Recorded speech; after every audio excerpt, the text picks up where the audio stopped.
परमेश्वर पिता की महिमा हो और आप सभी को क्रिस्ट यीशु में मेरा जय मसीह एवं स्वागत है आज के आराधना के दिन में, जो कि परमेश्वर ने अपने लोगों के लिए और उसके अपनी महिमा के लिए ठहराए हैं कि हम अपना 6 दिन परमेश्वर में रहते हुए अपना मेहनत और परिश्रम के साथ अपने जीविका के लिए काम करें।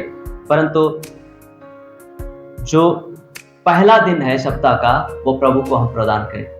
तो परमेश्वर हमसे चाहते हैं कि हम उसकी महिमा करें। स्वाय आज हम वचन की ओर आगे बढ़ते हैं। ये समय या अवसर जो परमेश्वर ने हमें दिया है, हम उसको परमेश्वर की महिमा के लिए इस्तेमाल करें।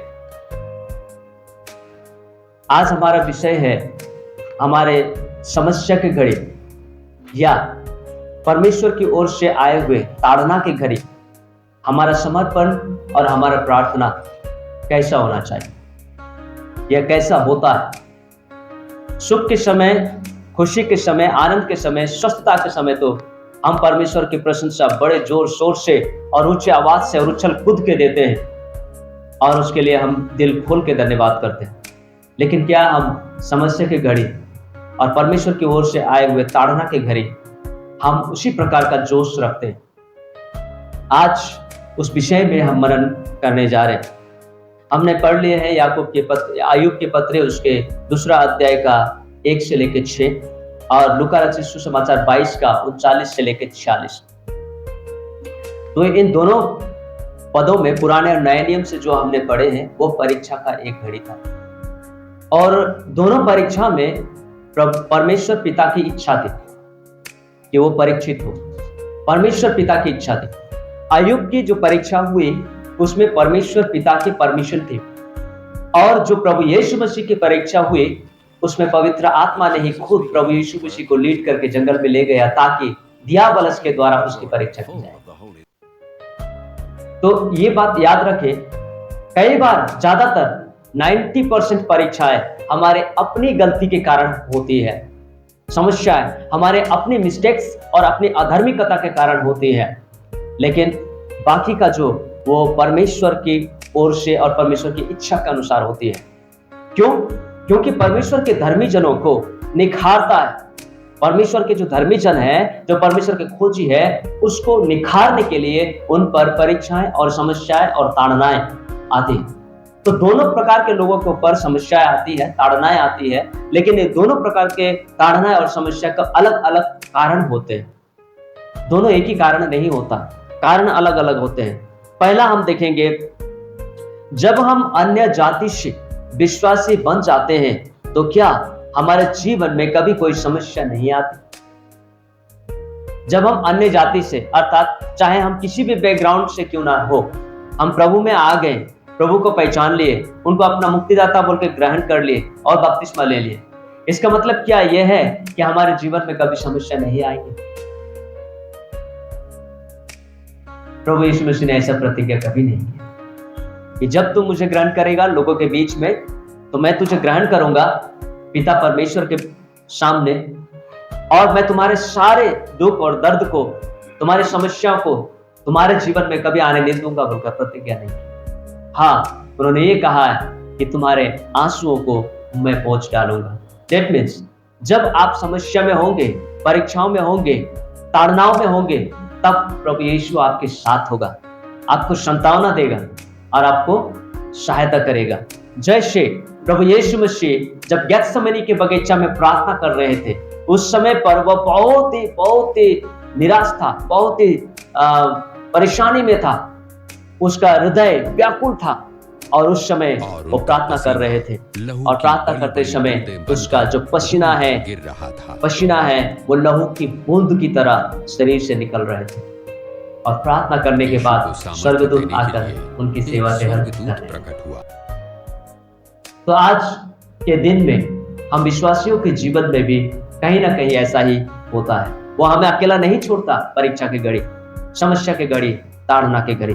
तो आइए हम आज परमेश्वर के वचन से देखते हैं एक एक करके। आयुब की पुस्तक खोलेंगे पुराने नियम में से, आयुब की पुस्तक उसका 5 अध्याय का 6 और 7 पद। तो परमेश्वर का वचन हमें स्पष्टीकरण देता है। आयुब यहाँ कहता है, क्योंकि विपत्ति के विपत्ति धूल से उत्पन्न नहीं होती और न कष्ट भूमि से उगता है, परंतु जैसे चिंगारियां ऊपर ही ऊपर को उड़ जाती है, वैसे ही मनुष्य कष्ट भोगने के लिए उत्पन्न हुआ है। किस लिए उत्पन्न हुआ है? मनुष्य कष्ट भोगने के लिए उत्पन्न हुआ है। आप कंपेयर करके देख सकते हैं, अन्य जातियों के जीवन में जो समस्या है, हमारे जीवन में भी वही समस्या है।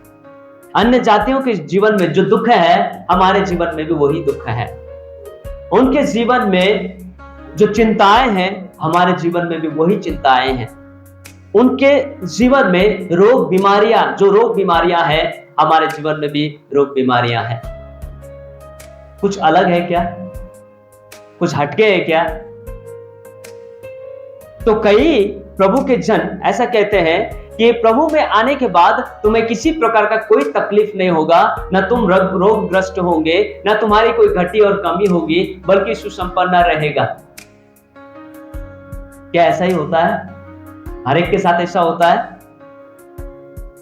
हर एक के साथ नहीं होता ऐसा, हर एक विश्वासी के साथ नहीं होता ऐसा। तो हम देखते हैं कि दोनों तरफ यदि कंपेयर करें तो मनुष्य के जीवन में कुछ भी नया नहीं देखने को मिलता। वही जो अन्य जाति के जीवन में है, हमारे जीवन में भी हमें देखने को मिलता है।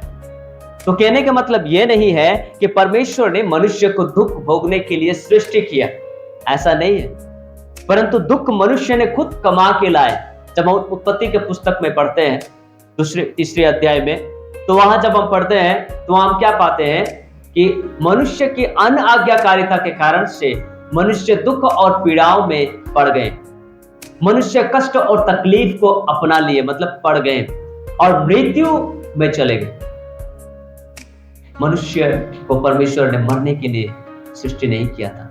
मनुष्य को परमेश्वर ने दुख और कष्ट में जीवन व्यतीत करने के लिए सृष्टि नहीं किया था, लेकिन मनुष्य खुद ही उस बातों को अपने जीवन में स्वीकार किया, क्योंकि उन्होंने परमेश्वर पिता का आज्ञा का उल्लंघन किया, जिस वजह से हमारे जीवन में दुख और तकलीफें उपज आई। तो हमारा दुख और तकलीफें किसी खेती या धूल या जमीन से नहीं उगती, बल्कि वह हमारे जीवन में ही है, और हम मनुष्य परमेश्वर के सामने दुख भोग करने के लिए ही उत्पन्न किए गए हैं। तो ये दुख भोग जो है परमेश्वर की इच्छा के अनुसार नहीं है। परमेश्वर हमें ये देना नहीं चाहते थे, लेकिन हमने ही उसे स्वीकार किया है। मृत्यु लोक कहाँ है? ये पृथ्वी है। पृथ्वी पे कोई जीवित नहीं रहता, हर एक को मरना पड़ता है। जीव जंतु से लेके, कीड़े मकोड़े से लेके, पेड़ पौधे से लेके हर एक को मरना पड़ता है। ये मृत्यु लोक यहाँ भेज दिया। आज वो शक्तियां हमारे बीच काम करती है। हमने पहले पढ़ चुके हैं अय्यूब के पुस्तक में, है कि नहीं, पहला दूसरा अध्याय में। और दूसरी पद हम देखेंगे 14 अध्याय का पहला पद। मनुष्य जो स्त्री से उत्पन्न होता है वह थोड़े दिनों का और दुख से भरा हुआ होता है। क्या ये बात सत्य है? सत्य है कि नहीं? बिल्कुल सत्य है। हर एक मनुष्य, यहां पर धर्म नहीं कहा है, यहां पर इस्राएल के लोग नहीं कहा है, लेकिन हर एक मनुष्य, चाहे वो किसी भी पंथ से बिलोंग क्यों ना करता हो, हर एक मनुष्य जो स्त्री से उत्पन्न होता है वो थोड़े दिनों का होता है और दुख से भरा हुआ होता है। आज के साइंटिफिक रिसर्च के अनुसार उन्होंने पता लगाया कि मनुष्य के जीवन 70 साल से ज्यादा नहीं हो सकता, लेकिन बाइबल में उत्पत्ति की पुस्तक में पहले ही लिख चुका है कि भजन संगीता के पुस्तक में भी लिखा है कि मनुष्य के जीवन 70 साल है, उससे उपरांत नहीं है। यदि कोई उससे उपरांत जीता है तो परमेश्वर का अनुग्रह और आशीष के कारण ही होता है। तो बाइबल में इससे पहले कि साइंटिस्ट इसका रिसर्च करके निकाले मनुष्य का जीवन के विषय में, लॉन्जेविटी के विषय में, बाइबल में साइंटिस्ट के उत्पन्न होने से पहले ही लिख चुका है, कंफर्म कर चुका है। लिखी हुई बातों को कंफर्म केवल किया है साइंटिस्ट लोगों ने, और कुछ भी नहीं। तो यहां पर हम देखते हैं जो मनुष्य जो स्त्री से उत्पन्न होता है वो थोड़े ही दिनों का और दुख से भरा होता है।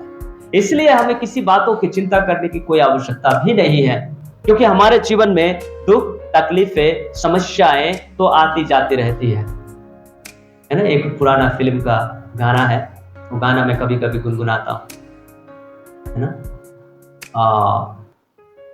काहे मनवा दुख की चिंता क्यों सताती है, दुख तो अपना साथी है, सुख तो आती है जाती है ना। दुख तो अपना साथी है, सुख तो आती है जाती है। तो यहाँ पर हम देखते हैं मनुष्य का जीवन दुखों से भरा हुआ होता है जो स्त्री से जन्म लेता है।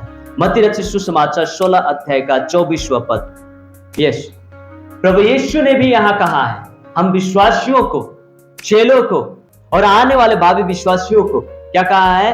तब यीशु ने अपने चेलों से कहा, यदि कोई मेरे पीछे आना चाहे तो अपने आप का इनकार करे और अपना क्रूस उठाए और मेरे पीछे हो। What is the symbol of cross? क्रूस का मतलब क्या है? उसका अर्थ क्या है? कौन बताएगा? क्रूस का मतलब क्या है? दुख। क्या है? दुख। यीशु ने कहा कि जो कोई मेरे पीछे आना चाहता है वो खुद का इनकार करे। क्या करे? खुद का इनकार करे और मेरा क्रूस उठाकर, अपना क्रूस उठाकर मेरे पीछे हो। अपना क्रूस, यानी कि आपका दुख आप ही को उठाना पड़ेगा। आपका पिताजी, आपका भाई, आपका बहन, आपका दादाजी, आपका मामा जी, काका जी नहीं उठाएंगे। आपका दुख आप ही उठाना पड़ेगा। इसीलिए आज संसार में हम देखते हैं कि जब आप समस्या में होते हैं, जब आप परीक्षा में होते हैं, जब आप रोग बीमार में होते हैं, शुरू में तो हर एक रिश्तेदार बोलते हैं कि हम है ना, जब भी आपको कुछ परेशानी हो, समस्या, मुझे बोलना, मैं हाजिर हो जाऊंगा आपकी मदद करने के लिए। लेकिन जब आप रियल में समस्या में पड़ेंगे तब उनका शब्द सुनिएगा, चेंज हो जाएगा। चाहे वो कोई भी हो, चेंज हो जाएगा। क्यों? क्योंकि उसको कोई मतलब नहीं है ना। आपका दुख, आपका परेशानी से उसका क्या मतलब है? मतलब नहीं है। इसलिए आपका दुख, आपका परेशानी, आपकी समस्या आपको खुद भुगतना पड़ेगा, हमको खुद भुगतना पड़ेगा। इसलिए इस कारण से जब हमारी समस्या के घड़ी कोई हमारे सामने खड़ा नहीं होता तो हम उसको दोष भी नहीं लगा सकते, क्योंकि वचन कहता है तुम्हारा दुख तुम्हें खुद उठाकर चलना पड़ेगा। यही फैक्ट है, यही सत्य है और इसे हमें स्वीकार करना होगा। इस कारण से हम अपने रिश्तेदारों के साथ अपना रिश्ता खराब नहीं कर सकते कि मेरे समस्या के घड़ी वो मेरे साथ खड़ा नहीं हुआ, मेरे दुख के घड़ी वो मेरे साथ नहीं दिया, मेरे आवश्यकता का घड़ी वो मेरी मदद नहीं किया, मैं उससे बातें नहीं करूंगा, आज से वो मेरा कोई नहीं लगता है, वो मर चुका है। नहीं, ये गलत है। वचन के अनुसार ये गलत है। हम ऐसा नहीं कर सकते, क्योंकि हमारे दुख, हमारे तकलीफ, हमारी समस्या, हमारी परीक्षा का मैं खुद उत्तरदायित्व हूं। उसकी जिम्मेवारी मेरा है और किसी का नहीं। इसलिए कभी किसी पर हम दोषारोप नहीं लगा सकते। बेटा बेटी जब समस्या में पड़ते हैं तो माँ बाप को दोष नहीं लगा सकते। माँ बाप जब समस्या में पड़ते हैं तो बेटा बेटी को दोष नहीं लगा सकते। अपना समस्या, अपनी तकलीफ का भार आप खुद ही उठाना होगा। यह वचन हमें बताता है, प्रभु यीशु मसीह स्वयं हमसे कहता है। ऐसी परिस्थिति में, ऐसे समय में हम क्या करें, है ना? ऐसी परिस्थिति और ऐसे समय में हम क्या कर सकते हैं? सबसे पहली बात, प्रभु यीशु की ओर ताकना चाहिए। और दूसरी बात, अपने घुटने पे आना चाहिए। तीसरी बात यह है, खुद को रियलाइज करना चाहिए, खुद को जांच करना चाहिए कि व्हाई इट इज, क्यों ये है, मेरे साथ ऐसा क्यों हो रहा है। जांच पड़ताल करना चाहिए।